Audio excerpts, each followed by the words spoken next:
Alright, so we're going to keep working on our butterfly guard. Now we're going to take it to do a half guard butterfly. So the half butterfly guard, all the same principles apply, but you have to be really spot on with your technique because you have less mobility and you have one less tool. One of my feet is stuck in half guard. So we start with our entry and we're going to just make a space here. So normally when I go to my half guard butterfly, if I'm in a position here with an underhook and I got this bicep checked out here, I'm probably not going to look for a butterfly hook because I have a lot of tools here. With this underhook in place and I'm already on my side, I have a lot of space, I can start stretching the barrel out, I can go back into my full guard, or if he's crowding me at this underhook, I can start shooting out the bottom for a single leg. I'm looking for my half guard butterfly most of the time when Daryl gets an underhook, he flattens me out. Now my hips are flat, a lot of times he gets my head at the same time. So this is pretty bad news bears for me because I'm really jammed up here. My hips are killed. He's one leg away from passing my half guard. He's got shoulder pressure on my chin. He has an underhook, which means it's very difficult for me to turn either direction.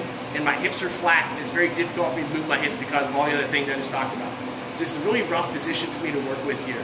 So just hanging on to this regular half guard is not going to give me a lot of options to tackling. It's very difficult for me to generate space in this position, especially in no gi. In the gi, I can start grabbing onto fabric and using that to kind of loosen them up a little bit. But no gi, when we're sweaty, we're slick, it's very difficult for me to use my grips, specifically with my upper body here on his upper body, to make anything happen. So I'm starting looking to use a butterfly hook to use that to create leverage and create space here. So the first thing I want to do here is I want to see if his foot's sticking out. If I can get in here, stretch this out, and then start stomping on this ankle, that's going to be really good news for me. So we'll play with this, and but know it's not always going to be there. If Daryl knows what he's doing, a lot of times guys are hiding that ankle underneath like that. There's just no way I can get to it. So you have to get used to doing this movement without having that foot freak. So we'll try both ways. So for now, we'll start. Daryl's a little loose, so I'm just going to hook, stretch this ankle out a little bit. So now my inside leg, my right leg, is going to stomp on his ankle here. I'm just using that to keep his leg in place. If I go like this and I try and set my hooks, Daryl's just going to pass. He's going to blow through my half guard. So I'm going to stretch his leg out, stomp on the ankle. Now I'm going to push this foot on the mat. So from here, I'm going to hip a little bit, just any little bit of mobility I can.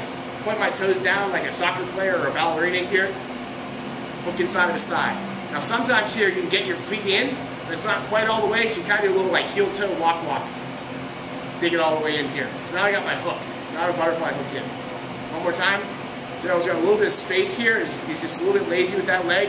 So I hook inside, stretch it out, stomp. A little bit of hip movement, point my toes, get inside, dig underneath, get that hook nice and deep. So I get that hook and flare my foot. Now I attach this top leg on top, so I got two angles of pressure. I'm lifting up with the hook and I'm clamping down on it. That way I got that leg super controlled. So now from here, I'm just going to grab, just get a little bit of meat on him here, on his upper body. I'm going to use this overhook. I'm going to pull Daryl forward and then kick away to start sitting him up here. Now, in this position, a lot of times Daryl's instinct is going to be to drive right back into me. Kill this forearm, use this overhook to sweep right off the bat. So we'll do that one more time just in that position. He's got the underhook. I pop him up here. Now, Daryl right away, he's thinking about coming back inside. So let's kill this wrist and use this overhook to dump him over. Generally, the overhook is not a position I want to sweep from. If he's diving into the sweep like that, I'm just going to take advantage of his movement. It's no matter for the kick. One more time, guys. Bring my half guard, hook, get this foot in, stretch him out. Let him stop on the ankle. Just keeps his ankle, keeps his leg in place for me. Hip out, point my toes, get inside, swim underneath. Clamp.